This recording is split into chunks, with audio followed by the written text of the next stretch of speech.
नमस्ते दोस्तों, मैं सुमन शर्मा आप सभी का स्वागत करती हूँ आपके अपने चैनल सुमन एजुकेशन हब में। आज के इस वीडियो में हम दो इम्पॉर्टेंट चीज़ डिस्कस करने वाले हैं। सबसे पहला हम डिस्कस करेंगे, एक कमेंट्स मैंने रिसीव किया था। सर को मैं थैंक्स करना चाहती हूँ कमेंट्स करने के लिए। कमेंट्स उनका ये था कि रिपेयर एंड मेंटेनेंस से रिलेटेड उनकी क्वारी थी।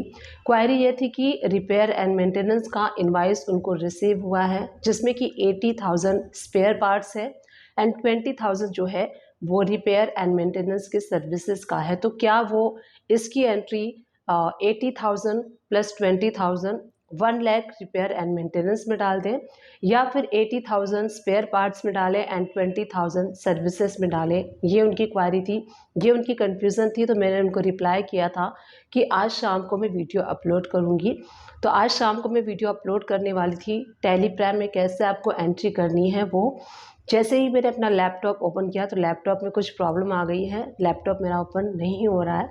इसलिए मैं एंट्री के थ्रू अभी आपको नहीं बता पाऊँगी कि कैसे आपको इसकी एंट्री और ट्रीटमेंट कैसे आपको टेलीग्राम में करना है। बट नो इशू, अगर आप अकाउंट्स का काम जानते हैं तो मैं प्रैक्टिकली आपको थ्योरेटिकली इसका बता दूंगी, तो आप समझ जाएंगे कैसे आपको इसका ट्रीटमेंट करना है और कैसे नहीं करना है। ये मैं आपको आज के इस वीडियो में बता दूंगी, और इस वीडियो को देखने के बाद होपफुली कि आपका सॉल्यूशन आपको मिल जाएगा। सेकेंड हम देखने वाले हैं ई वे बिल से रिलेटेड। तो चलिए सबसे पहला जो टॉपिक है उसको हम सॉल्व करते हैं। तो देखिए, जब भी आप रिपेयर एंड मेंटेनेंस कराते हैं, मान लीजिए कि कोई आपके कंपनी में बड़ा जनरेटर है या फिर कोई बड़ी मशीन है जिसको कि रिपेयर कराने के लिए उसके पार्ट्स जो होते हैं, स्पेयर पार्ट्स आप परचेस करते हैं, एंड जो पर्सन स्पेयर पार्ट्स आपको सेल करता है वही पर्सन आपको सर्विसेज भी देता है। कई बार क्या होता है कि एक ही इनवाइस में आपको गुड्स एंड सर्विसेज दोनों इनवाइस आपको मिलते हैं। अब यहाँ पे क्वेश्चन आता है कि आपके माइंड में क्वेश्चन आता है, इसकी एंट्री आप कैसे करेंगे, क्योंकि आपने स्पेयर पार्ट्स भी परचेस किया है एंड सर्विसेज भी, मशीन की जो सर्विसेज है वो भी आपने ली है, तो दोनों उसमें एंट्री है। अब आप कैसे करेंगे? देखिए, दो वे हैं, टू वेज मैं आप लोग के साथ यहाँ पे डिस्कस करने वाली हूँ। दोनों वे ही करेक्ट है। आप किस वे से करना चाहते हैं, इट्स डिपेंड ऑन यू। सबसे पहले देखिए, एक सिंपल सी एंट्री आप डाल सकते हैं। रिपेयर एंड मेंटेनेंस के अंडर में टोटल 1 लाख रुपीज़ का आप डाल दीजिए, एंड उसके ऊपर जो भी टैक्स रेट है उसकी एंट्री आप परचेस वाउचर में भी कर सकते हैं, चाहे तो आप जर्नल वाउचर में भी कर सकते हैं। परचेस वाउचर में करने के लिए परचेस वाउचर आपको सिलेक्ट कर लेना है और डेट चेंज कर लीजिए जिस भी डेट में आप परचेस कर रहे हैं। उसके बाद आपको इनवाइस नंबर डालना है। पार्टी का अकाउंट अगर नहीं क्रिएट है तो ऑल्ट सी प्रेस करके पार्टी का अकाउंट भी आप क्रिएट कर सकते हैं। उसके बाद रिपेयर एंड मेंटेनेंस। अब ये देखिए, रिपेयर एंड मेंटेनेंस क्या हो गया, ये सर्विसेज हो गया, ये गुड्स नहीं है। तो परचेस वाउचर में आप राइट हैंड साइड पे क्लिक करेंगे एंड चेंज मोड में जाके आप अकाउंटिंग इनवाइस जो है इस मोड को आप सिलेक्ट करेंगे। अब इस मोड में आप एंट्री कर सकते हैं परचेस सर्विसेज की। अब यहाँ पे ऑल्ट सी प्रेस करके रिपेयर एंड मेंटेनेंस का लेजर आप क्रिएट करेंगे अंडर इनडायरेक्ट एक्सपेंसेस के। क्यों इनडायरेक्ट एक्सपेंसेस के? क्योंकि जो रिपेयर एंड मेंटेनेंस आप करवा रहे हैं अपने कंपनी में वो डायरेक्टली आपके लिए रिवेन्यू एक्सपेंडिचर यानी कि एक्सपेंसेस है, इसीलिए आप इसका लेजर इनडायरेक्ट एक्सपेंसेस के अंडर में क्रिएट करेंगे। अब यहाँ पे 1 लाख रुपीज़ आपको मेंशन कर देना है as a repair and maintenance में, और रिपेयर एंड मेंटेनेंस के नीचे आपको डिस्क्रिप्शन मिलता है, वहाँ पे आप डिस्क्रिप्शन मेंशन कर सकते हैं। तो आप वहाँ मेंशन कर सकते हैं कि 80,000 का स्पेयर पार्ट्स है एंड 20,000 की सर्विसेज है। इस तरीके से आप मेंशन कर सकते हैं। अदरवाइज क्या होगा कि रिपेयर एंड मेंटेनेंस जो है उस पर आपका TDS under section 194C applicable हो जाएगा, क्योंकि जब भी हम टीडीएस का कैलकुलेशन करते हैं तो हम अपने इनडायरेक्ट एक्सपेंसेस के हेड को चेक करते हैं। और मान लीजिए कि आप भूल गए, आपने देखा कि इनडायरेक्ट एक्सपेंसेस में रिपेयर एंड मेंटेनेंस में आपको 1 लाख रुपीज़ का शो हो रहा है, तो वहाँ पे आप, हो सकता है सामने वाले पार्टी का टीडीएस डिडक्ट कर ले, जो कि आपको टीडीएस डिडक्ट नहीं करना है। इसीलिए रिपेयर एंड मेंटेनेंस के लेजर के डिस्क्रिप्शन में आप मेंशन कर दीजिए कि 80,000 का स्पेयर पार्ट्स परचेज है एंड 20,000 का सर्विसेज है। इस तरीके से आप एंट्री कर सकते हैं। नरेशन में भी आप डिटेल में मार्क कर सकते हैं। ये एंट्री बिल्कुल भी सही है, बिल्कुल भी सही है। यहाँ पे कोई भी कंफ्यूज आपको नहीं होना है। जो कि आपने स्पेयर परचेस किया है और सर्विसेज परचेस किया है वो रिपेयर एंड मेंटेनेंस के अंडर में ही आता है। इस तरीके से आप उसकी एंट्री कर सकते हैं। सेकेंड वे आपको मैं बता रही हूँ कि एक ही सिंगल बिल आपने पार्टी से रिसीव किया है जिसमें कि रिपेयर एंड मेंटेनेंस के सर्विसेज स्पेयर पार्ट्स के जो हैं वो 80,000 का है और जो सर्विसेज के चार्जेस 20,000 का। तो उस इनवाइस को आपको क्या करना है, अगर आप चाहते हैं अलग अलग उसको मेंशन करना तो आपको सिंपली क्या करना है, पार्टी ने तो एक ही बिल दिया है जिसमें कि उन्होंने स्पेयर पार्ट्स का एंड सर्विसेज दोनों चीज़ों को अप्लाई किया हुआ है। तो आप क्या कर सकते हैं, उसी बिल को दो पार्ट में डिवाइड कर सकते हैं। आपको दो एंट्री करनी है। सबसे पहले आप स्पेयर पार्ट्स की एंट्री कर लीजिए सेम पार्टी नेम से, सेम डेट से एंड सेम इनवाइस नंबर से। जितना 80,000 का स्पेयर पार्ट्स है तो ऑल्ट सी प्रेस करके एज आइटम इनवाइस आपको एंट्री करना है एंड 80,000 का स्पेयर पार्ट्स आप दिखा सकते हैं, उसके ऊपर आप 18% टैक्स अप्लाई कर लीजिए। सेकेंड, एक और एंट्री आपको करनी है सर्विसेज की।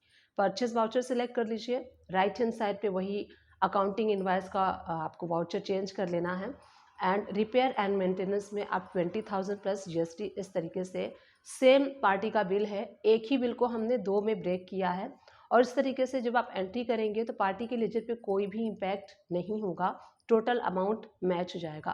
तो इस तरीके से अगर आप चाहें तो स्पेयर पार्ट्स को अलग से भी शो कर सकते हैं, क्योंकि क्या होगा, मान लीजिए इन फ्यूचर में अगर आपको देखना है तो भी आप देख सकते हैं और जैसे फर्स्ट वाली एंट्री मैंने बताया तो उस तरीके से भी आप देख सकते हैं। दोनों एंट्री करेक्ट है, सही है, इस तरीके से आप एंट्री कर सकते हैं। आप फर्स्ट वे से भी कर सकते हैं, सेकेंड वे से भी कर सकते हैं, बोथ वे इज़ करेक्ट। तो आप जिस भी वे से करना चाहते हैं आप कर सकते हैं। कई बार क्या होता है कि कई कंपनीज में आपके सीनियर होते हैं तो वो कहते हैं कि नहीं, इस एंट्री को फर्स्ट वे से डायरेक्ट रिपेयर एंड मेंटेनेंस में 1 लाख डाल दीजिए।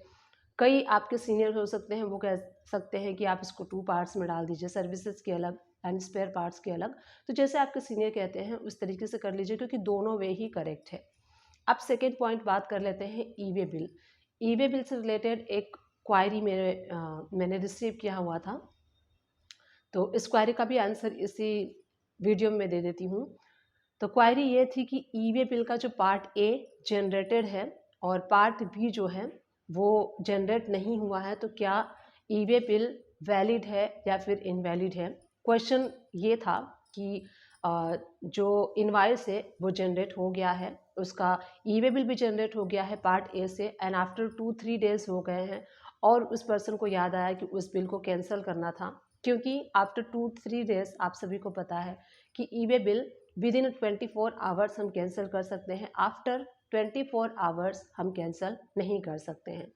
तो इस केस में क्या ई वे बिल जिसका कि पार्ट ए जनरेटेड था, पार्ट बी जनरेट नहीं हुआ था क्योंकि माल ही नहीं गया था, तो क्या वो वैलिड है, क्या उसका रिकॉर्ड हमें रहेगा, क्योंकि हमने इनवाइस कैंसिल कर दिया है, ई वे बिल हम कैंसिल नहीं कर पा रहे हैं, तो इस केस में हम क्या करें। सबसे पहले मैं आपको बताती हूँ, जब आप ई वे बिल जनरेट करते हैं पार्ट ए में किसकी डिटेल जाती है, ट्रांसपोर्टर की डिटेल जाती है। पार्ट ए में हम ये शो करते हैं कि हम माल को ट्रांसपोर्टर के पास भेज रहे हैं एंड ट्रांसपोर्टर के पास वहाँ से व्हीकल के थ्रू आपका जो भी डेस्टिनेशन है वहाँ पे माल डिस्पैच किया जाएगा। कई बार क्या होता है, कई केसेस में क्या होता है कि आप अपने कंपनी से, आप अपने गोडाउन से माल को निकालते हैं, ट्रांसपोर्टर में पार्ट ए जनरेट करके ट्रांसपोर्टर में माल को भेज देते हैं, बट कई बार क्या होता है ट्रांसपोर्टर के बाद वो माल आगे नहीं निकल पाता है, कोई इशू हो जाता है, कोई भी रीज़न हो सकता है जिस वजह से ट्रांसपोर्टर से माल नहीं निकल पाता है और ट्रांसपोर्टर के बाद फिर आपके पास आ जाता है, आप वापस रिटर्न उस माल को ले लेते हैं। इस केस में क्या होता है, अगर आपने इनवाइस जनरेट किया है विथ ए उसका पार्ट ए जो है वो जनरेट किया हुआ है और पार्ट बी जनरेटेड नहीं है, तो वो इनवैलिड ई वे बिल माना जाएगा। यानी कि अगर आप इसको कैंसिल नहीं भी करते हैं तो कोई भी इशू नहीं है। तो उम्मीद करती हूँ इन दोनों का, जो जिन्होंने कमेंट्स किया था, दोनों का रिप्लाई मिल गया होगा। अगर रिप्लाई मिल गया है तो प्लीज़ चैनल को लाइक शेयर सब्सक्राइब कर लीजिएगा। वीडियो बनाने में काफ़ी मेहनत लगती है। अभी आप देख सकते हैं लैपटॉप भी मेरा ख़राब हो गया था जिस वजह से मैं ई वे बिल लैपटॉप भी मेरा ख़राब हो गया था जिस वजह से मैं टैली प्राइम में नहीं बता पाई इसका ट्रीटमेंट कैसे करना है, रिपेयर एंड मेंटेनेंस का। उसके बाद मेरा शाम को सिर भी दर्द हो रहा था, बट मैंने टैबलेट लिया हुआ है एंड थोड़ा सा टी मैंने लिया, उसके बाद थोड़ा झंडू बाम लगाया है। उसके बाद मेरा मन भी नहीं कर रहा था वीडियो बनाने का, बट मैंने कहा नहीं, मैंने कमिटमेंट कर दिया है कि मैं शाम को वीडियो अपलोड करूँगी, तो मुझे वीडियो अपलोड करनी चाहिए। This is my responsibility toward my subscriber and toward my viewers. तो दैट्स वाई मैंने वीडियो अपलोड किया है।